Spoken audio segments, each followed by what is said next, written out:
Bueno, entonces comenzamos en el capítulo 2, versículos 9 y 10. Dice esto: pero ustedes son linaje escogido, real sacerdocio, nación santa, pueblo adquirido, para posesión de Dios, a fin de que anuncien las virtudes de aquel que nos llamó de las tinieblas a su luz admirable. Ustedes en otro tiempo no eran pueblo, pero ahora son el pueblo de Dios. No habían recibido misericordia, pero ahora han recibido misericordia. Entonces, lo primero que vamos a destacar aquí en este estudio ahora es ¿quiénes somos? Somos linaje escogido, somos real sacerdocio, somos nación santa, somos pueblo adquirido para posesión de Dios. El apóstol Pedro está escribiendo esta carta a los gentiles. Dios se había revelado a los judíos en los tiempos antiguos, en los tiempos bíblicos, en el Antiguo Testamento. En Cristo Jesús se reveló a los gentiles. Entonces por eso les dice que ustedes no eran pueblo, ahora son pueblo, ahora son real sacerdocio. Entonces, ¿cómo lo aplicamos nosotros a nuestro tiempo, a nuestra era y a nuestra gente? Bueno, antes de venir a Cristo no éramos pueblo de Dios. Ahora que conocemos a Cristo, somos pueblo de Dios. Y él menciona cuatro cosas: que somos un linaje escogido. Los israelitas se envanecían a sí mismos, se exaltaban de que ellos eran como los favoritos de Dios, los escogidos de Dios, el linaje de Dios, solo que Dios era como exclusivo de ellos, que Jehová Dios no era para nadie más. Entonces había como un orgullo racial y espiritual. Entonces ahora, cuando el evangelio es extendido a los gentiles y Pedro escribe esta carta, esta exhortación a los gentiles, les dice: ahora ustedes son pueblo escogido. ¿Por qué? Porque ya no es la sangre de Abraham, los genes de Abraham, los que te hacen estar bien con Dios, sino es la sangre de Cristo, es estar en Cristo. Entonces, por eso es que nos califica como linaje escogido. Real sacerdocio. ¿Por qué sacerdocio? Usted dirá: bueno, yo no soy sacerdote, no soy... Lo que pasa es que en el Antiguo Testamento, en el Antiguo tiempo, solo el sacerdote podía entrar al lugar santísimo y hacer la conexión con Dios, oír la voz de Dios, ministrar, recibir. Cuando Cristo murió, el velo del templo que separaba se rompió, y entonces simbólicamente eso quiere decir que nosotros ahora tenemos la entrada directa con Dios. No necesitamos un intercesor. Bueno, sabemos que Cristo es nuestro intercesor, pues, pero no necesitamos que alguien le hable a Dios por nosotros. No necesitamos pedirle favor a una imagen, a un personaje que le hable a Dios por nosotros, porque nosotros podemos hablarle directamente. Eso es lo que significa el sacerdocio. O sea, solo el sacerdote entraba, ahora nosotros entramos a la presencia de Dios, al lugar santísimo. Ahora la audiencia del rey es para todos. No sé, ¿lo estoy explicando bien? ¿Sí lo están agarrando bien? Bueno, eso significa el ser real sacerdocio, tener una comunicación directa con Dios. Ahora, entonces, necesitamos siempre quien nos hable de Dios. ¿Por qué? Porque Dios no se deja oír ahora en una voz audible, a menos que el Espíritu Santo nos hable en algún momento, ¿verdad? Como pasa, nos habla en sueños, nos habla en visiones, o en un momento de búsqueda de Dios, podemos oír en nuestro interior la voz de Dios, el Espíritu Santo nos habla. Pero así como que Dios le hable en forma humana, no, ¿verdad? Entonces Necesitamos los maestros, necesitamos los pastores que nos hablen de Dios. Pero a Dios le hablamos nosotros. Déjenme ver si lo captaron. Usted viene delante de Dios. Usted tiene entrada a su presencia por medio de la oración. El Espíritu Santo lo lleva a la presencia de Dios. Usted le puede hablar, hablar su petición, su adoración, todo. Para adorar a Dios no va a ser con las rodillas del sacerdote, va a ser con las de usted. Pero en el antiguo tiempo, Dios le hablaba al sacerdote y el sacerdote comunicaba. Entonces ahora nosotros tenemos pastores, maestros, evangelistas que nos hablan de parte de Dios. Esa es la comunicación de Dios. Dios se comunica de esa manera a través de su palabra escrita y de hombres que enseñan esa palabra. Nosotros nos comunicamos directamente con Dios por medio de la oración. Eso nos coloca en una posición diferente. Somos una nación santa. Los hijos de Dios, los creyentes en Cristo Jesús, formamos una sola nación. Así seamos chinos, así seamos nativos, así seamos hispanos. Formamos una sola nación, porque somos un solo linaje en Cristo Jesús. Porque somos un pueblo adquirido para posesión de Dios. ¿Quién nos tiene ahora? ¿Quién nos posee ahora? Dios nos posee. ¿Y para qué ha hecho eso Dios? ¿Para qué lo ha hecho? Para que anunciemos las virtudes de aquel que nos llamó de las tinieblas a su luz admirable. ¿Cuál es nuestra función? Nuestra función entonces ahora es anunciar. ¿Qué vamos a anunciar? Las virtudes de Cristo Jesús. ¿Y cuáles son las virtudes de Cristo Jesús? Él es el camino, la verdad y la vida. Él es el sanador, es el perdonador. Él es el sacrificio único por el pecado. Todo eso tenemos que decirle al mundo. ¿Quién es? Anunciar toda la obra de Cristo, el que nos llamó. ¿Y de dónde nos llamó? De un mundo de tinieblas. Y ahora dice que vivimos en luz. Por eso Jesús dijo, vosotros sois la luz del mundo. Y dijo, una ciudad asentada sobre un monte, o sea, en un lugar visible, no se puede esconder. Por eso es que les decía que tenemos que hacernos visibles. Dijo también que no se enciende una luz y se coloca debajo de la cama, sino que se pone en alto para que alumbre a todos. Entonces a eso somos llamados, a anunciar las virtudes de Cristo Jesús. ¿Por qué? Porque ya no estamos en las tinieblas, sino que estamos en el reino de luz. Y si está la luz de Jesús con nosotros, entonces nosotros anunciamos la luz de Jesús, anunciamos las virtudes de aquel. Entonces dice, ahora, esa condición no la teníamos en otro tiempo. Ustedes en otro tiempo no eran ese pueblo, ustedes ni yo. Pero ahora sí somos ese pueblo. ¿Por qué?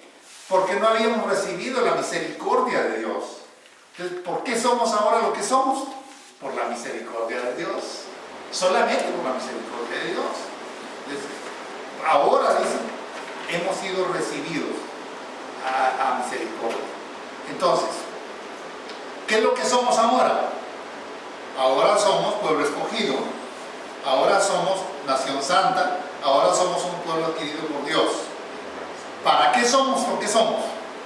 Para anunciar las virtudes de Cristo Jesús, para anunciar a la persona de Cristo Jesús. Un evangelio sin Cristo no es evangelio, será religión. Y hay muchas religiones, pero el evangelio está centrado en la persona de Jesucristo, en su obra y en lo que Él es. Entonces, nosotros no le podemos decir a la gente que todos los caminos llevan a Dios, como dicen muchos. Hay gente que es religiosa y que no quiere entrar en conflicto con nadie y dice, no, yo no quiero entrar en conflicto, yo sé que todos los caminos llevan a Dios. Mentira. El Señor dijo, yo soy el camino, la verdad y la vida, y nadie viene al Padre si no es por mí. Entonces, ¿para qué somos lo que somos? Para anunciar a Cristo Jesús. Tenemos claro entonces qué éramos antes. No éramos ese pueblo escogido. No éramos. Vivíamos en el reino de las tinieblas. Entonces ahora, ¿por qué es que somos lo que somos? Porque el Señor nos llamó y nos escogió para ser portadores de un mensaje de vida, de un mensaje de salvación, de un mensaje de perdón, de un mensaje de poder. Para eso nos llamó el Señor. Entonces, hermanos, tengamos conciencia nosotros que el Señor nos llamó, nos integró a su pueblo como hijos suyos, como iglesia. ¿Y qué tenemos que hacer entonces nosotros? Tenemos un mensaje en nuestra boca. Tenemos que decirle al mundo que el Señor perdona, que el Señor salva, que el Señor restaura, que el Señor bendice. Ese es el mensaje. Y que solamente Cristo Jesús es el camino, la verdad y la vida. Y que fuera de Él no hay esperanza para ningún ser humano. Bueno, eso es en principio lo que podemos decir analizando los versículos 9 y 10 del capítulo 2. Pero ahora quiero que vayamos un poquito más allá. Dice, hágase visible. Vamos a hablar de la conducta del creyente en el mundo. El versículo 11 dice esto: amados, les ruego como a extranjeros y peregrinos que se abstengan de las pasiones carnales que combaten contra el alma. Mantengan entre los gentiles, léase incrédulos, ¿verdad?, una conducta irreprochable, a fin de que en aquello que les calumnian como malhechores, ellos, por razón de las buenas obras de ustedes, al considerarlas, glorifiquen a Dios en el día de la visitación. ¿Cuál es la visitación? El día en que Dios juzgará a cada quien. Bueno, entonces, sométanse, aquí vamos a ver, sométanse por causa del Señor a toda institución humana, ya sea rey como autoridad, a los gobernadores como enviados por Él para castigo de los malhechores y para alabanza de los que hacen el bien. Versículo 15. Porque esta es la voluntad de Dios, que haciendo bien ustedes hagan enmudecer la ignorancia de los hombres insensatos. Anden como libres, pero no usen la libertad como pretexto para la maldad, sino empleenla como siervos de Dios. Honren a todos, amen a los hermanos, teman a Dios, reverencien a Dios, honren al Rey.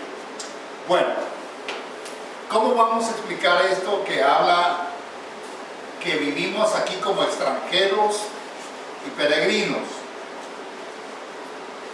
No quiere decir que somos gente de baja categoría y vamos a hablar como indigentes, como vagabundos. Eso no es lo que quiere decir.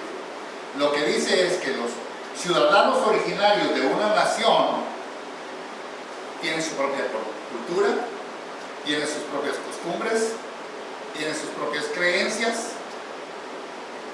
pero los extranjeros mantienen su identidad, o mantienen su identidad o se adaptan. Déjenme explicar. Miro que como que no me están agarrando lo que les quiero decir.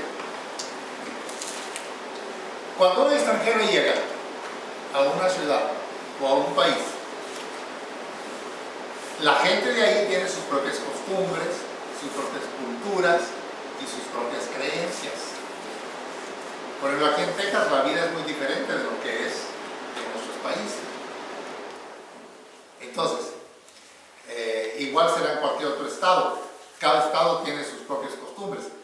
Pero hablando en general, en un país, cuando uno llega, hay como un choque cultural. Hay cosas que para uno no son. Y ve la diferencia. Y entonces dice, no, esto no es así. Como por decir algo. Para el 31 de octubre, Halloween, aquí es una gran fiesta para la gente. Nosotros sabemos que eso no es bíblico, que es un error, ¿verdad? Bueno, en nuestros países, donde nosotros somos, eso no se celebraba antes. Se celebra ahora por la influencia que ha alcanzado. Será perdido la señal GPS. Hágame eso, por favor. La cultura nuestra es diferente. Entonces, cuando uno viene aquí, choca con la cultura, choca con las costumbres. ¿Puede participar o no? ¿Puede participar? Sí. Pues yo estuve en Colombia, como estaba contando, Ajá. y cuando fui por primera vez, la costumbre, la comida, para mí era algo nuevo, pues. Y eso es un gozo porque es algo diferente. Ajá. La forma de hablar, cómo se expresan, y uno más escucha pues, cómo hablan, y córrele, ven para acá, y mi rey, y hablan, hablan diferente. Pero usted no dejó de ser tejano por estar entre ellos, ¿verdad? No. Ese es el punto. Ese es el punto. Entonces, nosotros somos del reino celestial. Nos trasladó de las tinieblas al reino de su amado Hijo. Entonces, tenemos una identidad diferente ahora. El mundo tiene sus costumbres. El mundo tiene sus creencias. El mundo tiene su cultura. Nosotros vivimos como extranjeros en ese mundo porque no debemos adaptarnos a ese estilo de vida. ¿Sí lo ven? ¿Sí lo explico? Bueno, eso quería que tanto, por eso dice que debemos vivir como extranjeros y peregrinos. ¿Qué quiere decir? La gente que en el mundo, la gente tiene sus propias costumbres, tiene su cultura, por ejemplo, en algunos, bueno, en muchos países, es natural que el hombre esté casado, pero que tenga una concubina por aquí, otra por allá. Es normal. Es normal que el hombre se emborrache y el fin de semana se gaste el cheque, en fin, es normal. Así viven ellos. Nosotros no agarramos esas costumbres porque ya las dejamos de ser eso que éramos y ahora, siendo pueblo de Dios, vivimos como extranjeros en este mismo mundo. Compartimos la tierra, compartimos el sol, compartimos la lluvia, compartimos el aire, compartimos los alimentos, pero no compartimos el estilo de vida. Esa es la diferencia. Cuando quieran participar, me hacen una señal y yo les doy la oportunidad. Bueno, entonces, el extranjero mantiene su identidad o se adapta. Hay muchos que se adaptan y cuando después regresan a su país ya tienen otro acento, ya tienen otra costumbre, ¿verdad? Y ya tienen otras formas de vida, se adaptaron. Entonces, cuando estoy hablando de adaptación, viene a mi mente el texto de la exhortación de Primera de Juan, que dice: no améis al mundo ni las cosas que están en el mundo. Entonces, si el cristiano se adapta al estilo de vida del mundo, es como que si estuviera renunciando a su ciudadanía y adquiriendo una forma de vida mundana. Eso no le da vida victoriosa, no le da vida abundante. Bueno, entonces la vida como extranjero significa un comportamiento diferente. Este es el punto. Si somos extranjeros en este mundo, espiritualmente, ¿verdad? No estoy diciendo que vamos a dejar de ser ciudadanos de los Estados Unidos, no estoy diciendo eso. Lo que estoy diciendo es que si la vida la vamos a llevar en una línea diferente, eso significa un comportamiento, una conducta diferente. Ese es el punto. Bueno, entonces, ¿qué pasa en el mundo? ¿Qué pasaba en el mundo gentil al cual Pedro se dirige aquí con estos versículos, con esta carta? ¿Qué pasaba? En el mundo la gente da rienda suelta a sus pasiones carnales, porque así es su estilo de vida. Así es, ¿verdad? En el mundo la gente no se cuida de que qué dirá Dios. De la persona que menos se cuida es de Dios. pueden cuidarse del policía, pueden cuidarse del trabajo, pero de Dios no sé, no. Entonces, en el mundo la gente da rienda suelta a sus pasiones carnales porque así es su estilo de vida. Pero el cristiano siempre va a tener batallas con las tentaciones del mundo. Por eso el apóstol Juan dice, no améis al mundo ni las cosas que están en el mundo. Hablando con sinceridad, ¿batallamos nosotros con las cosas del mundo? ¿Batallan contra su alma las cosas? Las tentaciones, los conflictos, las provocaciones, todo es una batalla. Entonces el cristiano vive en una continua batalla. Entonces la diferencia está en que somos ciudadanos de otro planeta, de los cielos, ¿verdad? Somos de los cielos. Entonces, bueno, por eso es que como la diferencia, el mundo vive su vida normal para ellos. Entonces nosotros llevamos la vida normal del creyente. La normalidad del creyente no es la normalidad del mundo. Esa es la diferencia.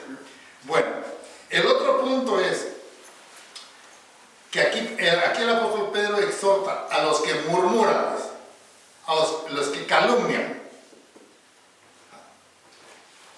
¿Estamos expuestos los creyentes a calumnias? ¿Qué dicen ustedes? Los que murmuran, los que calumnian, siempre van a estar allí. Pero lo importante es que nosotros no les demos fundamento para que esas calumnias y esas murmuraciones tengan una base real. Porque ¿qué va a pasar? Dice aquí, el versículo 12, dice, por razón de las buenas obras que ustedes, al considerarlas, glorifiquen a Dios en el día de la visitación. Vamos a ver, ¿qué quiere decir esto? El día de la visitación, ¿cuál es? Es el día del juicio. Cuando el Señor saque a luz la conducta de cada uno. Ese día nadie va a poder pararse y decir, este fulano era un adúltero, era un sinvergüenza, era un ladrón. ¿Por qué? Porque su conducta como cristiano honró a Dios y cualquier falsedad que se le haya levantado no tiene consistencia, no tiene base legal. Entonces aquí dice que nosotros debemos mantener una conducta sabia, buena, irreprochable. Que no te encuentren, que no tengas, como dicen aquí, cola que te pisen, ¿verdad? Entonces, bueno, a fin de que los que te calumnien, que siempre van a estar allí, los que te murmuran, como que si fueras un malhechor, como que si fueras un delincuente, esos van a estar allí, no tengan una base legal. Lo que quiero decir aquí es que tenemos que tener una conciencia tranquila y libre de culpa. Que vivamos en el mundo tratando de honrar a Dios con todo lo que hacemos y con todo lo que decimos. ¿Para qué? Porque la envidia y las cosas en contra tuya se van a levantar y te van a acusar. Si yo les hablara de mi vida, a mí me han levantado cosas más altas que la Torre de las Américas. Pero entre Dios y yo, mi conciencia está tranquila. Un día voy a ir a juicio. Y todo el expediente va a estar allí. Y los que firmaron esas acusaciones van a salir avergonzados. Porque el Señor va a decir, no es cierto porque es mi hijo. No es cierto porque yo estuve presente en sus hechos y en sus dichos. Entonces, eso es Lo importante, que nosotros como hijos de Dios podamos tener una conciencia tranquila. No estoy diciendo aquí que nunca vamos a fallar. No estoy diciendo que nunca vamos a pecar. Como seres humanos, muchas veces el pecado nos envuelve, nos alcanza. Fallamos. Mire, no solo fallamos en la vida por falta de juicio, por falta de comprensión de las cosas, por ignorancia. Y lo más terrible, a veces fallamos porque queremos fallar. Porque no pudimos resistir una tentación, porque el pecado nos envolvió. La palabra de Dios dice que si alguno hubiera pecado, abogado tenemos para con el Padre, Cristo Jesús. Lo que quiero decirles aquí es que la forma de vida nuestra no sea algo que nuestras fallas que cometemos no sean un estilo de vida. Por ejemplo, hay gente que es mentirosa de por vida. Miente hoy y miente mañana y va a mentir siempre. Decía, tiene un estilo de vida, así es el mundo. La mentira no es buena, yo no se lo recomiendo a nadie. Pero eventualmente alguien podría caer en la tentación de una mentira. Ok. Esa mentira debe pesarte en el corazón, debe pesarte en la conciencia. Tienes que traerla delante de Dios. Y decir, Señor, fallé. Yo sé que esto a ti no te agrada. El Señor te va a perdonar, pero no va a ser un estilo de vida. Mentí ayer y vuelvo a mentir hoy y voy a mentir mañana y voy a mentir hasta el último día de mi vida. Eso no tiene que ser así. Por eso es importante que el testimonio nuestro honre a Dios. Bueno, los murmuradores, los que te acusan, siempre van a estar allí. Quien diga mal de ustedes, como si fueran delincuentes, los va a ver. Ahora, y nuestra conducta con las autoridades, ¿qué? Las autoridades terrenales. Bueno, aquí la palabra dice el versículo 13, oiga lo que dice.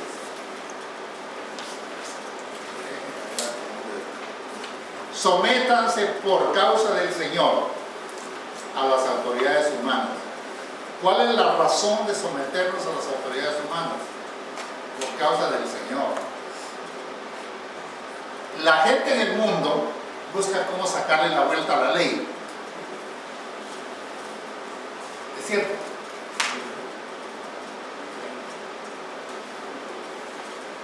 Por ejemplo, pueden hacer fraude en sus declaraciones pensando que no van a ser descubiertos y en muchos casos no son descubiertos.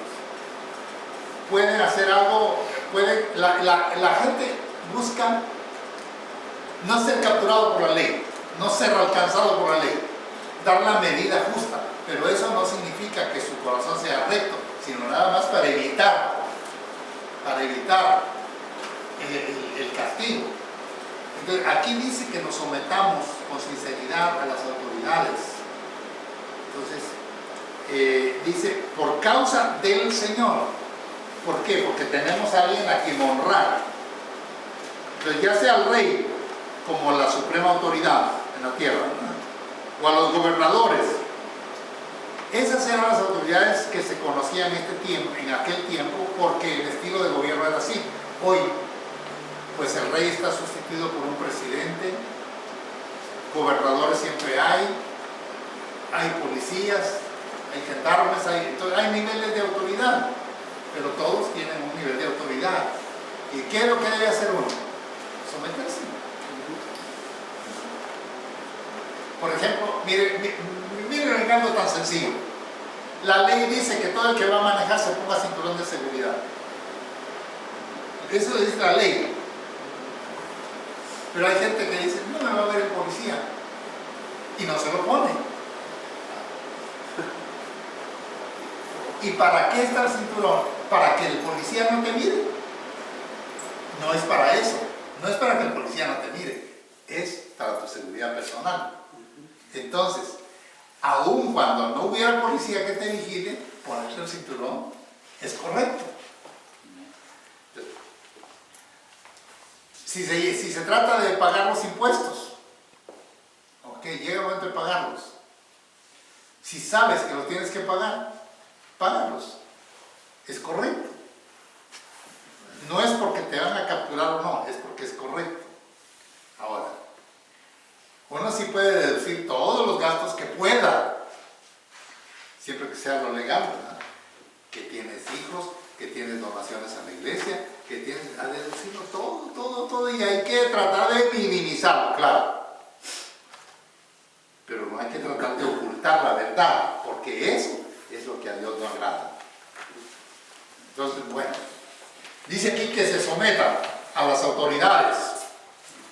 Entonces, las instituciones de autoridad representan el orden. Quien no obedece a la autoridad está en desorden. ¿Cómo puede un cristiano poner su vida espiritual en orden si primero no está en orden con las autoridades del gobierno terrenal? ¿Te explico eso? Una cosa va ligada con otra. Uno puede decir, yo obedezco a Dios y mis cuentas son con Dios. A las autoridades de la tierra no tengo nada que decirles. ¿Se va a agradar Dios de eso? No. Primero quiere Dios que obedezcas a las autoridades que Él ha puesto, dice. Aunque aquí sea por elección popular, sea por nombramiento del presidente, son autoridades de todas maneras que están en el propósito de Dios. ¿Para qué? ¿Para qué dice ahí? Dice que están para perseguir al delincuente y para proteger al ciudadano honrado, honesto. Eso es lo que dice el pasaje bíblico. Entonces, no podemos decir, ok, yo le obedezco a Dios, y Señor, yo te amo, y yo quiero servirte, pero estamos en desobediencia con las autoridades. Entonces, Dios no se va a agradar de eso. Pues, primero tenemos que poner en orden una cosa, y entonces eso nos autoriza para poner en orden nuestra vida espiritual. No puede, por ejemplo, ok, un hombre dice, no, yo soy cumplidor de la ley, me pongo el cinturón, pago mis impuestos, obedezco esto, pero le pega a la mujer, pero maltrata a los hijos. Entonces, no está en obediencia, ¿verdad? Entonces, lo que quiero que entendamos es importante estar en orden en la vida terrenal para poder tener orden en la vida espiritual. ¿Quiere preguntar algo? Sí. La Biblia dice el apóstol Pablo que seamos irreprensiblemente hallados sin mancha. Ajá. En otra palabra, tratamos de esforzarnos de siempre hacer las cosas bien en toda área de nuestra vida. Porque muchos dicen, no, hago esto bueno, pero esta no importa, acabo de no me importa, o nadie me ve. Entonces, Dios dice que estamos irreprensiblemente hallados sin mancha. En todas áreas, en la familiar, con nuestros vecinos, con todo. Para que nadie nos señale, como dice, nos señale, mira, que está fallando. Y ahí es donde le damos puerta al enemigo, porque por desconfiarnos en esa área. Dice, no, aquí acabo, yo estoy haciendo la palabra, pero aquí acabo, no es muy importante esta área. Entonces, y ese verso siempre lo aplico para mí, que me encuentre irreprensiblemente delante de Dios sin mancha, en toda área de mi vida. Para que nadie tenga que acusarme y decirme, mira, aquí estás fallando.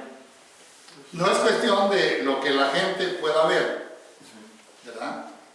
Porque la gente puede ver que usted tiene una camisa blanca, pero no sabe si en la camiseta tiene una mancha, porque no se la ve. Entonces, lo que quiero explicarle aquí es, espiritualmente la gente nos puede ver bien, digo exteriormente, pero Dios conoce nuestro interior. De modo que, si prestamos servicios, los vamos a prestar honradamente. Si trabajamos para alguien más, vamos a trabajar totalmente. Me estaba acordando de alguien que tenía un taller mecánico y fue un hombre a que le reparara el carro. y le dijo, el motor ya no sirve, hay que cambiarlo. Ok, cámbiese. Y le pagó por un motor nuevo. Cuando le entregó el carro, alguien le dijo, chequeale el número registrado del motor. Y lo chequeó. Y era el mismo número del que tenía su carro registrado. Entonces, ¿qué hizo? Le reparó el motor. Quizá le cambió pistones, anillos, qué sé yo. Se lo dejó funcionando bien. Pero ¿dónde comenzó el fraude? Comenzó el fraude primero diciéndole que necesitaba un motor nuevo. Luego, cobrándole por un motor nuevo. Y dándole un motor viejo. Ah, ¿quién lo sabía? Aparentemente, todo estaba bien. El carro iba a trabajar bien. Pero la deshonestidad estuvo cuando no le puso el motor que le cobró. Entonces, si somos hijos de Dios, tenemos que ser cabales y honestos. Por eso dice el libro de Proverbios, que la balanza falsa y el testigo mentiroso es abominación a Dios. Si nosotros somos llamados un momento como testigos en un juicio, porque vimos algo, pues no vamos a acomodar la verdad a conveniencia de la persona. Es la verdad. ¿Por qué? Porque Dios abomina el testimonio falso. Lo que quiero decirles aquí, hermanos, el punto de Pedro es que no vamos a ser salvos nosotros por esas cosas, pero como pueblo de Dios tenemos que hacer visible nuestro testimonio, porque el testimonio nuestro no es honra para nosotros, es honra para Dios. Bueno, entonces, si hay alguna, las autoridades, hablando de las autoridades, usted me va a decir, bueno, las autoridades, hay autoridades abusivas y hay autoridades corruptas. Sí las hay, pues son seres humanos, ¿no? Pero el asunto es que si hay abuso y si hay corrupción en las autoridades, ¿de quién es el problema? Es de ellos, no es tuyo. Es de ellos. Entonces, la responsabilidad de la corrupción o del abuso no cae sobre ti, cae sobre ellos. Uno como ciudadano tiene que someterse a la autoridad. Si hay abusos de autoridad, bueno, los puede haber. Pero el propósito para el que fue constituida la autoridad es proteger a la ciudadanía y castigar al delincuente. ¿Hay jueces corruptos? Sí los hay. ¿Pero para qué lo pusieron de juez? Para impartir justicia. Si él corrompe la justicia, no está cumpliendo su propósito. Le dan un policía. ¿Para qué es puesto un policía? Para perseguir al delincuente y para proteger al ciudadano honesto. Si este policía hace otra cosa, ¿quién tiene el problema? ¿El ciudadano honesto? Lo tiene el policía. Fue puesto para perseguir al delincuente. Ok, pero se asoció con un traficante de drogas. Él falló y él va a pagar por eso. El ciudadano común no es responsable por ello. Pero si ese mismo policía corrupto un día te para de tráfico y te da una multa porque infringiste, pues va a ser, ¿quién me la está dando? Este policía que... No vas a juzgar al policía, simplemente vas a cumplir la ley. Bueno, entonces, ¿cuál es la voluntad de Dios para la conducta? Versículo 15.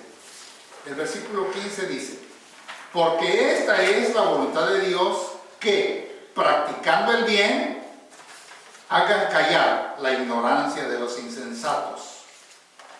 Esto es actuar como personas libres que no se valen de su libertad para disimular la maldad, sino que viven como siervos de Dios. Den a todos el debido respeto. Amen a los hermanos y teman a Dios. Respeten al rey. Esta versión internacional que yo tengo aquí está muy clara en eso. Entonces, la voluntad de Dios es muy amplia y abarca muchos aspectos de la vida humana. La gente lleva y trae la voluntad de Dios, pero aquí está hablando la voluntad de Dios para la conducta con relación a la autoridad. En otro punto va a hablar de la voluntad de Dios para otra cosa, pero aquí, ok, la voluntad de Dios no está limitada solamente a lo que pueda decirse aquí, que la voluntad de Dios es que practiquemos el bien, nada más. Quiero que entendamos esto, porque no podemos decir, la voluntad de Dios es que yo tenga buena conducta y buen testimonio solamente, y eso es todo. No, la voluntad de Dios es muy amplia. Dice en Romanos 12:2 que comprobemos que la voluntad de Dios es buena, agradable y perfecta. Entonces, la voluntad de Dios incluye que tengamos buena conducta en el mundo. Es la voluntad de Dios. No es la voluntad de Dios que vivamos rebeldes, que vivamos en desobediencia, que vivamos en pecado, que transgredamos la ley. Esa no es la voluntad de Dios. Pero la voluntad de Dios abarca muchas cosas. ¿Por qué? Porque dice el apóstol Pablo que nosotros no vinimos para ser vistos como los que quieren agradar a los hombres, sino como siervos de Cristo, haciendo de corazón la voluntad de Dios. Cuando te esfuerzas en hacer la voluntad de Dios y obedecer, no es para que te miren y que te admiren y que te hagan un monumento por un ciudadano ejemplar. No, es porque vas a agradar a Dios. Ese es el pensamiento primario. Entonces, la voluntad de Dios es buena en nuestro conducirnos con la gente. La voluntad de Dios es buena para nuestra familia. No es la voluntad de Dios solo que tengamos buen testimonio y que nos honre todo el mundo. La voluntad de Dios es que vivamos bien en familia también. La voluntad de Dios es buena para tu vida personal, para tu desarrollo, para tus realizaciones como persona. La voluntad de Dios es buena para tu trabajo, para tu negocio, porque no es para ser visto, sino que no es para agradar a los hombres, es para que Dios se agrade de ti. ¿Qué sacamos en resumen ahora de este estudio de hoy? Que cuando los cristianos damos testimonio en un mundo al que no pertenecemos, es para honrar a Dios y no para honrarnos a nosotros mismos. Cuando la gente trata de ser buen ciudadano, de ser buena persona, de ser servicial, ¿cuál es la motivación que tiene adentro? Que le levanten, que lo alcen, que le levanten un monumento. Esa no es la motivación del creyente. La motivación del creyente es agradar a Dios, porque Dios está presente en todo, en tu vida. Entonces, cuando los cristianos tenemos un buen comportamiento ciudadano, es para honrar a Dios y no para alabarnos a nosotros mismos. Ustedes ven que hay gente que se alaba a sí mismo, ¿no? Yo soy buen ciudadano, yo pago mis impuestos, yo sirvo a la comunidad, somos yo-yo. Ellos son los mejores del mundo. Entonces, ¿qué quieren? Que les reconozcan. Está bien que el mundo reconozca los méritos de una persona, está bien. Pero lo que está mal es que la motivación de esa persona sea solo eso. La motivación de esa persona sea agradar a Dios. Agradar a Dios. Si el mundo te va a exaltar por eso, qué bueno. Pero eso será una añadidura, un pilón. Esa no es tu gran motivación. Entonces, hermano, la diferencia en nuestra vida la hace el llamamiento de Dios y su misericordia. Como leímos ya al principio, que dice que antes no habíamos alcanzado la misericordia de Dios, pero ahora estamos bajo la misericordia de Dios. Entonces, la misericordia de Dios, ¿qué hizo? Te llamó, te sacó de un mundo de tinieblas, te puso en un reino de luz. Y en ese reino de luz todas las cosas son visibles en tu vida, pero visibles para Dios,